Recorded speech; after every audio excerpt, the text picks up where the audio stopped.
Welcome to Inside the Artist's Mind with your hosts, Jay Harmon and Sally Barnard. Jay and Sally have always wondered what the inspiration is that drives others to create and express their art. Inside the Artist's Mind, we'll dive into the mind of the artist and teach us more than we ever knew. Enjoy the show!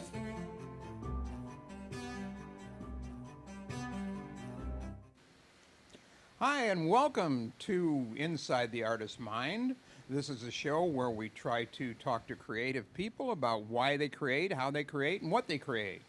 So today, my name is Jay Harmon, as it was yesterday, and this is Sally Barnard. Hi.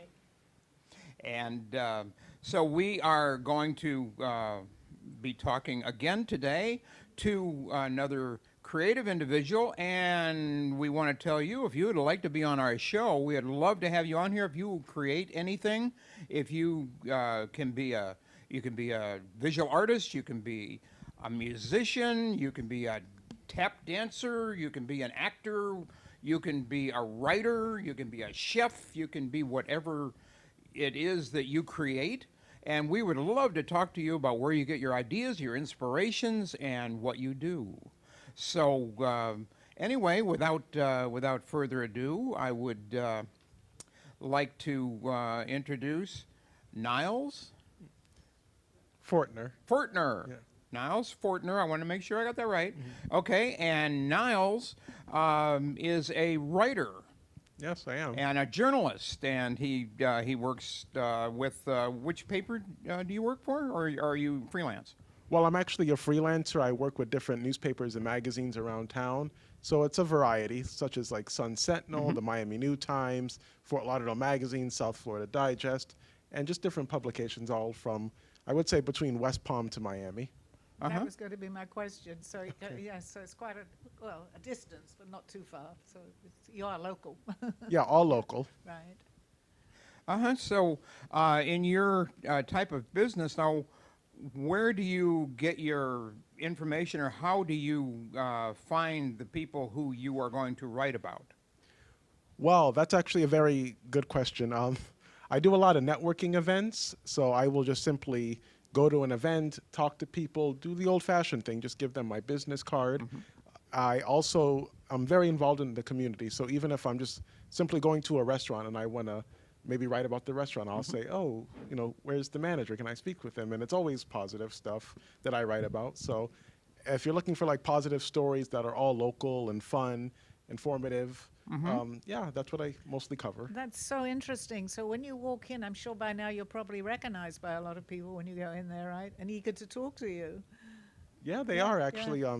It's funny because I'm with this nonprofit, and before I even introduced myself, someone was like, I know you, and I'm like, really? How do you know me? We never met before. And they're like, oh, I recognized your name on the sign-in sheet. Right. And I was like kind of blown away by that, honestly. Because, I always feel like if we feel like our work is not out there in the community, truthfully it is. Even if we feel like no one is seeing it or paying attention, trust me, it gets out there. Mm-hmm. So do you do different things, like do you do interviews, or you just sit down and talk to somebody and then write a story about that? What is your best style of writing like that? I'm very open to interviews. Everything is pretty much I don't even want to say interview, it's more of a conversation that we're having. Mm-hmm. Right. So it's just a conversation about their story, what inspired them, whether they're an artist, entrepreneur, business owner, just anything. If they're willing to give me some time, just to hear them out, and if they want. So basically, what you do is kind of what we do here. I was just going to say that. Yeah. Now you've given me a lot of ideas of what to ask you. Mm-hmm. My first question would be, what did inspire you in the very beginning? Well, it actually goes back to my childhood a little bit. My dad shared a whole bunch of stories with me when I was a kid. He would always take me to the movies, and he had these comic books from the 1970s, and I remember just really sitting down with my dad one day. He was telling me about stories and a whole bunch of things, and I remember being a kid and saying, wow, I love this. I love stories. And one day when I got to junior high, I wrote about a student, and it was the usual thing. I just wanted to get a good grade like all the other students, but I turned it into an actual article, and it just became one after the other. And someone said, well, you like stories, you're writing about someone in your community, why don't you combine the two? And I did, and I just decided to keep going with it. Okay. Did you go to school for journalism? Yeah, right up the street, FAU, go Owls. FAU. That's my alma mater too. So. Oh, wow. So you were comparatively quite young when this came to you then, or? Yeah, I would say I was young. The moment I realized I actually wanted to be like a community storyteller, I would say that would go back to maybe high school when I actually had a teacher named Mr. Conde, and I was writing for the school blog, and I was just like writing about different community happenings. Honestly. You're from this area. You went to school, high school here. Yeah, I'm actually a native, which is funny because when I tell someone I'm a native, they look at us for like, oh, I didn't know they had natives here. Yeah, I know, and we're rare. But So, what school did you go to? What high school? Piper High School, actually. Great. So, just to ask you a few other questions.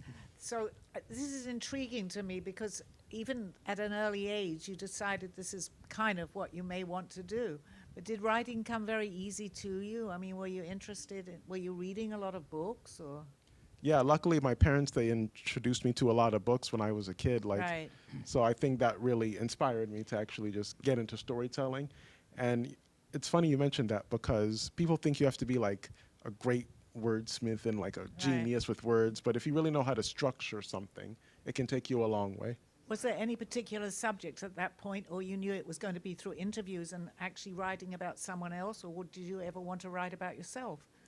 I actually never thought about writing about Right. myself. I actually feel like I might be bad at it, but writing other people's stories, I think, comes a little more natural Right. to me, actually. Yeah, that's interesting. Now, back years ago when I worked with a newspaper, I know that the editors, when they used to go out and get their stories, what they had to do, they did everything with a pad of paper and a pencil. I mean, that was their whole thing. This was long before modern technology, and so they had to, and I'm sure it's much more streamlined now how you interview people, right? It made it a lot easier, right, than when we Yeah, were younger. Well, I'm sure it's not easy, but it's easier. Well, than it's having made to it, do yeah. longhand. And does from what I've heard, a lot of writers sometimes they use AI for writing the things, or are you more doing your own thing? Honestly, I'm doing more of my own thing. However, I do use like ChatGPT and things like that to review my articles. And it's like before I send it to like an editor for like, mistakes that I may have or like grammar, things like that, I just run it through ChatGPT. But I always tell people, we can kind of tell when you used ChatGPT just a little bit because it's good. I actually do like it a lot, but something is just missing. Like ChatGPT doesn't know what it's like to sit down with an actual artist, get their story, and really know what it's like to maybe shake their hand or hug a baby, and it's missing that. You're putting much more personal things Yeah, that you you get like into it, you but- like to put personality into it. Yes, AI, definitely. as far as I know, I haven't really used AI, but how would the AI know the personality of the person? Yeah, I mean, I know it's good. I and can't see know how they it's could do clever, that. right. How Right. it can really understand without, because they haven't AI the person. whatever. Well, maybe they have. hasn't really been there to talk to the person, but you have, so you can actually feel their personality, and that's what you kind of put into what you're writing, correct? Yes, I call it storytelling with structure. Right, absolutely. I can see that, Jay, absolutely. Because you have to well, you don't have to. I'm sure there are many people out there that are not doing that. But I can totally understand why you would want to personalize it a little bit, yourself. And so, have you been able to meet a lot of various personalities from, I don't know, I don't want to say celebrities, but I mean from a lot of different walks of life, a lot of different types of things? Yeah, actually, I'll use Boca Raton as an example. Someone was growing sea moss in their backyard, and they were like, yeah, we should write about this guy, and he made 7 figures in 7 months just selling sea moss out of his backyard. And then Wow. Wow. Wow. one day I'm like, I was just flipping through the channels, and Shark Tank was on, Oh, and I'm like, hey, wait a minute, I know that guy. Yeah. He was the one that I wrote the article on. Oh, really? Yeah, and he actually made a deal. I can't believe you're mentioning Shark Tank every single night before I go to bed. For some reason, I'm absolutely addicted to Shark Tank. I find it so interesting. So I probably know the guy you're talking about. I've watched Yeah. a lot of episodes. Yeah. Oh dear. But there's a lot of people I've written about, this bare knuckle boxer guy, and when you see him, you would think he's like the most intimidating guy in the world. Yeah. Like with the tattoos and the muscles, but he was like the sweetest man, and he's like, oh, I'm doing this to actually raise awareness on suicide awareness because his trainer was his brother, Uh-huh. and his brother passed away from suicide, unfortunately. And he's like, I'm just going to continue fighting in his name. So there's a lot of interesting stories, and just restaurants, artists around the town, things like that. Yeah, and because that's how we try to go beyond just what you see or the person you meet, because you don't really get to know the person inside until you really talk to them and see what a little bit of the background and a little bit of where they're coming from, and how they developed into what they're doing today. Which is interesting because we didn't know too much about you, but it's just like we're having a conversation. So the more we ask you, the more you get to know one another. So it's interesting. Yeah. We didn't know. Now I know a lot more about you. It's very, very interesting. So, what, I guess, how can I say this? What type of people really inspire you when you want to talk to somebody? What is it that, you'd want to go to see one person versus somebody else? What would make somebody a priority to talk to? Well, honestly, I think it goes back to what I said earlier about structure. So if the person structures their story in a way they feel like it can be told, that makes all the difference in the world. So if someone comes to me and they're like, I'm just an artist, and I'm like, okay, that's nice. But if they're not willing to really open up and tell me what kind of artwork they do, Right. let's say there's another artist, it's not so much one is better than the other, but maybe they tell me something like, I'm a Boca Raton native, I do abstract art, I've been doing this probably since I was 6 years old, I'm self-taught. They're telling me their story in a way that's more effective. So if someone just has a really good idea, like what they feel like their story could be, or what it should be, or in a way it should be said, then I will hear them Okay, out. so it's kind of how they express themselves and how Yes. they convey their story rather than just simple answers. It's because that makes for a very boring interview if people don't give you a lot of information. I Yes. may overdo it sometimes because I have a story and I say, you know what, I need to condense this to 5 minutes because I could go on with my story of all the things that have happened, of how I actually became an artist. So I totally relate to that. But you also don't want to overdo it either. So you need to, I can only talk for myself, but I would, if you asked me, I would condense it to 5 minutes, try to get everything in. Yeah. So everybody has some sort of story. Everybody has a story. They do, actually, and I that's mean- something I've learned. Yes. That's what makes it interesting when you actually learn about people, what their story is, and how they relate that story, and how their life has been affected by what they've done. And Absolutely. And one thing I learned too from, once again, my dad with the comic books and everything, I think of people as characters. So when I'm writing them, I think about like, okay, what's their backstory? What made they do 5, 10 years from now? What inspired them? So you're just structuring them the way a character would be structured. Because I think one day I woke up and I said to myself, isn't it weird that we live in a world where we know more about, like, let's say, Batman than like our neighbors and their story? Things like that. yeah, true, true. A perfect guest for our show, because this is what we're trying to do, to bring in, it's in mind of what goes on as you, whatever your passion is, to talk about it and how that passion came about. So it's really interesting, and very interesting what you actually are doing. Oh, thank you. I appreciate that. So you must have a lot of fun doing writing like that, to be able to meet all these different individuals and talk to them about their different style of work, whatever it may be, and do. In journalism, have you ever gotten into the different styles of writing, like editorial writing, or what should I say, political journalism, or anything like that? Well, as far as political journalism, no, I really do try to focus more on community happenings with like a positive spin. Right. And as far as being an editor, I've been like a co-editor on some things, such as like, I remember even being in school, I would help students with their essays and things like that. But just more professionally, I've done like co-editing. So like if someone's like an intern with like a newspaper or a magazine, they'll share their article with me and I'll try to help them along. Okay. Or even being a guest speaker at FAU, I've done that as well. Okay, so you're kind of involved in teaching a little bit then. Well, yeah, I'm just simply sharing my 2 cents. Luckily, one of my awesome professors from FAU, Professor Prusher, she taught me a lot, and she's invited me to come back and speak to some of the journalism students about my experience, and just simply telling them like, hey, maybe you can try this and try that, and just help them a little bit. I'm curious, when you interview artists, I mean, artists involved a lot, that's what we do on our show, many different professions. But when you meet an artist that paints, a painter, well, a painter is also something different.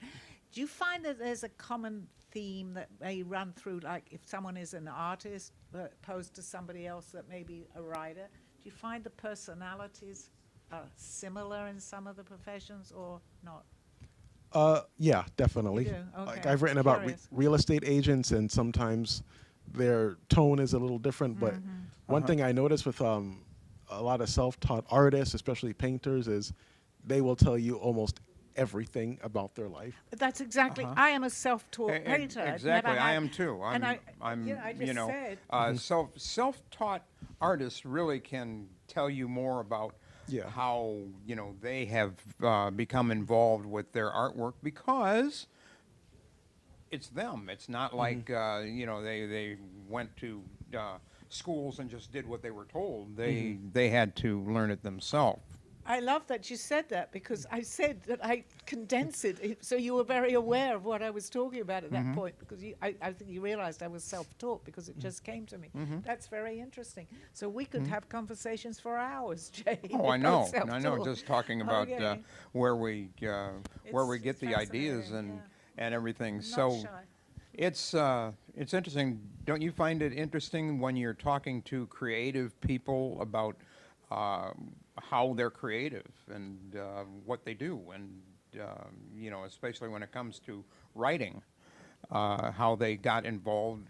That's what we're doing here, is kind of seeing how people got involved with writing. I've had a lot of friends who are journalists, and I have one friend in particular who lives in North Carolina, and he's now goes to conventions. He's one of the top speakers there because he's been writing for so many years. He's done thousands of different stories and articles and everything, and he just loves it. And that I remember when he started out just working for a small-time newspaper, and because I've known him for many years, and so now he's made it all the way through, and he really enjoys what he's doing.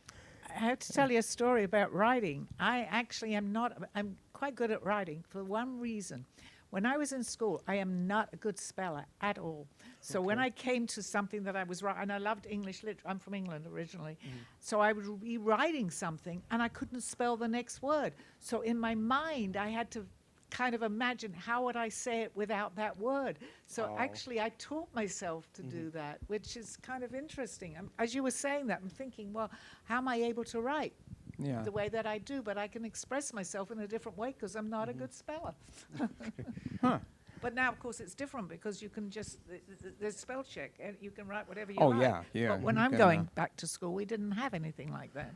That's true. Yeah, That's right. true. It was all different back then. Fortunately, I've always been a good speller, so not that it's really helped me out with my artwork, but It's just but something I was not good but at. I'm totally a visual person. I mean, do you find yourself are attracted to more visual things to write about? I mean, to relate to them visually.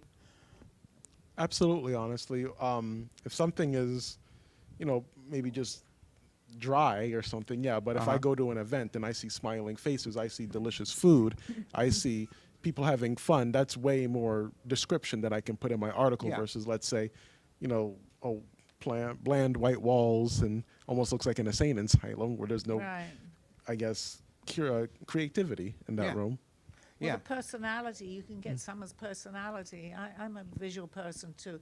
Oh, and yeah. I like comedy actually, so I always try to bring comedy into something funny. Anyway, it just lightens the day. My show is positive, so Yeah. I can definitely relate to what you're saying. And you seem like a very, very positive person. No, I try to be, Yeah. that's what we have to do. And talking to people who are creative people. I mean, we have found that they're very interesting on the most part to talk to because of what they do. Being creative, Right. they just know how to share their what they do, and so I'm sure it's the same in your field being like that too. Because we have singers, a lot of singers have we've interviewed now, and of course they have to be outgoing because they wouldn't be able to sing. in Yeah, front of an performers. audience. Anybody is any kind of Exactly. a performer has to be pretty much outgoing. I mean, we've got singers, we've got other people who are used to being in front of an audience. And how do you feel about being in front of an audience? You like that? Sure, you don't mind. No, I knew that. Yeah, she got it. I get it. I get Yeah. I it. can tell. Yeah. It's either you can or you can't because, I mean, I started later in life doing what I'm doing, but as long as I found my passion, that's all that's important. So, and you got it at a young age, so that's even Yeah, better. that's great. I mean, you got do you have any ambitions or things that you would like to eventually be able to do? Well, not to count my chickens before they hatch, but one of my friends mentioned going beyond journalism, actually. He's like, and I've been getting this for a long time, like, write a book, do this, but I'm like, when people say that, I feel like they don't really know the effort that it takes to write a book.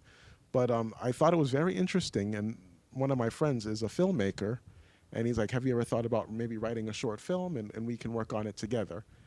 And then when he said that, I'm like, there's really no reason why in my free time I can't work on something like this. So maybe to go into a different, I guess, medium for storytelling and still somehow maybe related to journalism. Maybe it's an artist that inspired me or a photographer that I met. I just think that might be something interesting. Well, you might be able to think about going full circle and getting into comic books.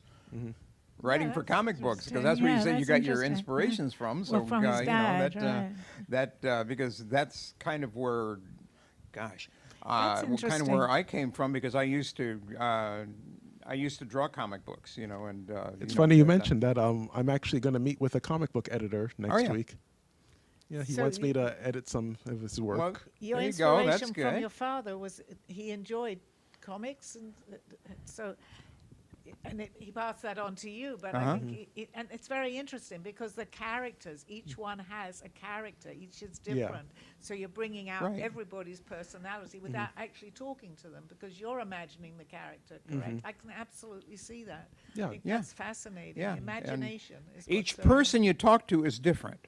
Yeah. Absolutely. So you never know really what you're going to find out, and that's what makes it more interesting. I think is that it's more an individual thing on everybody you talk to. That's interesting because if you're an artist and you can draw a character, you're actually going to give that character an identity. You can say whatever you like Yeah. because that's the character talking. So I can see the fascination in that. That's really interesting. Yeah. Definitely. Yeah, and so this is great. We we enjoy talking to anybody who likes to be creative. And do you have any methods or anything in how when you talk to somebody, how after that, what you do to create the story? I mean, is there any process that goes after the interview into doing that, or? Well, I feel like when we're telling stories, most people think they have to go in order, like origin, middle, end. Yeah. But my personal method, and I'm not saying it's the right method or anything, it's just my personal style. I call it the James Bond method. You want to start with the action because if you notice, Okay. every James Bond movie starts with the action, Right. and then they fill in the details. So you have to find the action in someone's story. Okay. And And then then maybe kind of start go there. from there because that gets people's attention. Yes, it's when, the hook. when you start with the action, then people are drawn into the story, and then you can go back and I like that. It's kind of actually even compare it to a conversation you're having with someone because if you're just, oh yeah, my name is, and I'm not criticizing anything, everybody has their own personality, but if you start a little more Animated? Sorry, you're going to be drawn into that person, I think. So I think that's actually very important that you start with the action. I can totally see that too. Yeah, even with an artist, let's say they're a painter, you don't have to start with their name is. Maybe they're in their studio and they're going crazy on their canvas Right. and a whole bunch of things, and then the colors are popping and it's like splashing off the canvas. Like it kind of. That's exactly what I do. It's some, you see some of my art. You know, I know that I haven't been taught, as you haven't either, but there's apparently a certain way you start here and you go into that corner. I don't want to know that. I just put wherever I want, wherever it goes. And I think because if you put your mind into it more, it's not necessarily boring. I can't say that because there's some beautiful artwork there, but I do not follow that line at all. Yeah. Yeah, so I can see what you're doing and there. Yeah. you know, but like my kind of artwork, I do more realism, and in that kind of thing, I put the creative part of it is how I put it together that I want it to look a certain way, a certain style. And so I try to think of it that way, and it's quite well similar Yeah. but different. We have to. You asked me to ask you, and we get carried away with each Yeah. artist. No, we got 3 have minutes. 3 minutes. Yeah, It's so 3 minutes. I don't like to really bring that up on the show, but if we just get disconnected And from this, we will know. is there anything while you have the platform here to talk to artists? I mean, and artists or writers, I should say, journalists, aspiring Right. journalists, and any hints you could give them or any tips that may be something they can use? Yes, don't wait till you graduate to actually have a resume. If you're a writer, you can start writing now. You can start a blog. You can do Instagram, Facebook posts. You can actually show people your work and have a visual resume before you even graduate. And then with that visual resume, you can market yourself that you are a journalist and that you're someone who should be seen. That was perfect. Thank you so much. Very It good. was Yeah, really I think that interesting will to have you as a guest, right? help to inspire people, and Absolutely. that's what we're trying to do on our show here is to find creative people, and this can be in any style of creativity. If, as I said, if you are an actor or you are a musician or you are a writer or anything you do that's creative, we would love to hear from you. Our number here is 1-888-994-4995. Please call the studio, and you can sign up to be on our show. We'd love to see you. Okay, so, Bye for now, and we'll be here this time next week. Okay, and we'll see you again next As they say time. in England, ta-ta. Thank you for watching Inside the Artist's Mind. We hope you enjoyed the show. Tune in next week as we explore more about the artist's passions and inspirations.